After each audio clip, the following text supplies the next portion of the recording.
प्यारे बहनों और भाइयों, मेरा नमस्कार स्वीकारो। देखिए, आज हम ज्योतिष की श्रृंखला में आपको बताएंगे कि ज्योतिष के हिसाब से 12 राशियां होती हैं और 12 राशियों के अलग अलग नग होते हैं। किसी किसी राशि का एक नग 2 राशियों में भी चलता है, जैसे मेष और वृश्चिक, वृष और तुला और धनु और मीन। इन राशियों के नग लगभग एक से होते हैं, क्योंकि इनकी राशि का स्वामी एक ही होता है। तो देखिए, मैं आपके लिए नग क्यों बता रहा हूँ कि नग का मतलब होता है जिस राशि में चंद्रमा होता है वो उसकी राशि होती है, और चंद्रमा मन का राजा होता है। जब आदमी का मन सबल होगा, इंद्रियों के राजा का मतलब मन होता है, और इसी को ब्रह्मा कहते हैं, इसी को सूक्ष्म शरीर कहते हैं। तो मेरा मतलब है कि जब हमारे 5 तत्वों को बल मिलता है तो आत्मा में जोश और खरोश और शक्ति प्राप्त हो जाती है, और उससे हमको कार्यों में सहजता प्राप्त होती है। अगर आपकी जन्म तिथि और समय है और आपकी राशि सही है कि मेरी मेष है, वृष है, मिथुन है, तुला है आदि, तो उसके लिए मैं नग बता रहा हूँ। और ये नग 6 रत्ती से कभी कम नहीं लेना चाहिए, क्योंकि इसमें आगे चल के ये नग जो है दूसरे के लिए नया बन जाता है। 2-2.5 साल के लगभग ये चलता है एक राशि के लिए, दूसरी राशि के लिए फिर वही नया बन जाता है, शाइनिंग कर दी जाती है और वही नग उन्हें पैसों में बिक जाता है, या आप किसी दूसरे को देना चाहें तो वो नग नया माना जाएगा। इस तरह से ये बिक जाते हैं, इनमें कोई हानि नहीं होती है। और ये जो है किस में पहने जाते हैं और कैसे पहने जाते हैं मैं आपके लिए बताऊंगा। तो जैसे मेष राशि में इसका स्वामी जो होता है वो मंगल होता है, और इनके लिए जो नग है वो मूंगा है। मेष राशि के लिए इसको 6 रत्ती का लें और तांबे की अंगूठी में आप पहने, और ज़्यादातर आप राहु काल बेला को बचा करके किसी पे दिखवा लें, और रवि पुष्य योग या गुरु पुष्य योग यानी गुरुवार या इतवार को पुष्य नक्षत्र हो, और राहु काल बेला नहीं होनी चाहिए, शुभ और लाभ घड़ी और अमृत घड़ी आदि होनी चाहिए। इसको पंचामृत स्नान करा करके इसमें कच्चा दूध, गाय का दही, गुड़, गंगाजल, शहद आदि से नग लगवा करके अंगूठी का स्नान कराएं, और धूप दीप दे करके और बैठ करके और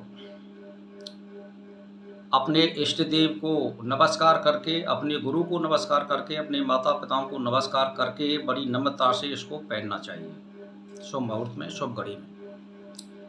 और देखिए, मैं आपके लिए बता रहा हूँ कि मेष राशि का नग जो है मूंगा होता है, और वृष राशि का जो नग होता है वो हीरा होता है।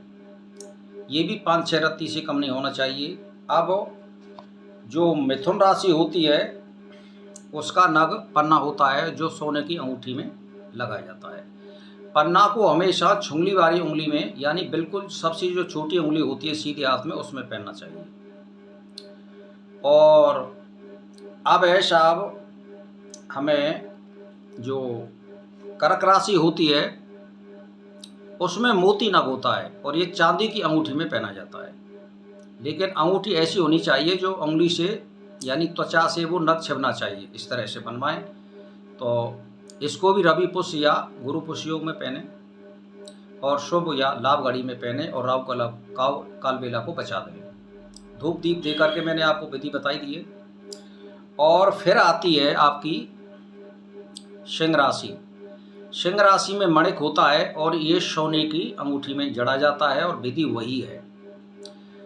फिर उसके बाद आता है आपका कन्या राशि। इसमें पन्ना नग होता है, और सोने की अंगूठी में गढ़ा जाता है।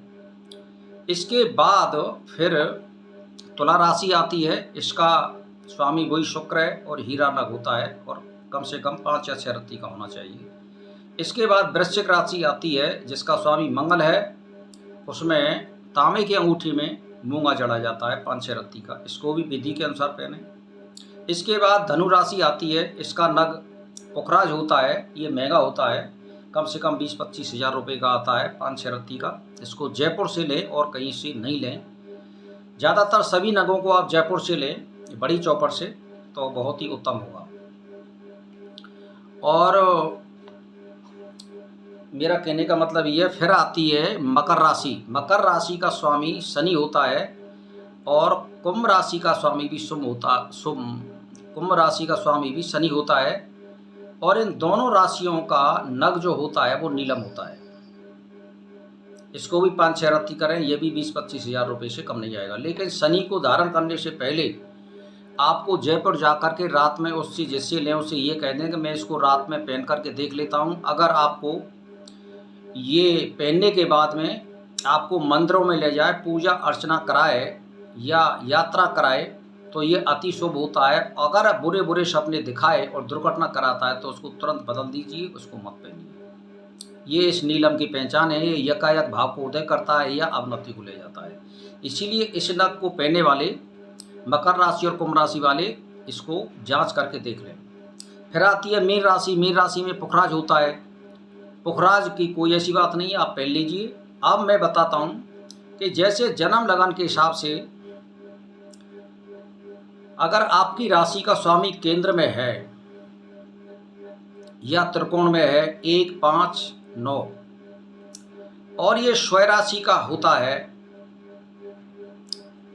तो अति प्रबल बल देता है। जैसे मान के चलिए पंचम भाव में धनु राशि वही या मीन राशि वही और वहाँ चंद्रमा बैठा हुआ है तो बहुत ही शुभ फल देगा। या 1, 4, 7, 10 में अगर केंद्र में है गुरु या कोई भी ग्रह और वो स्वय राशि का है केंद्र में त्रिकोण में तो अति फल देने वाला होता है।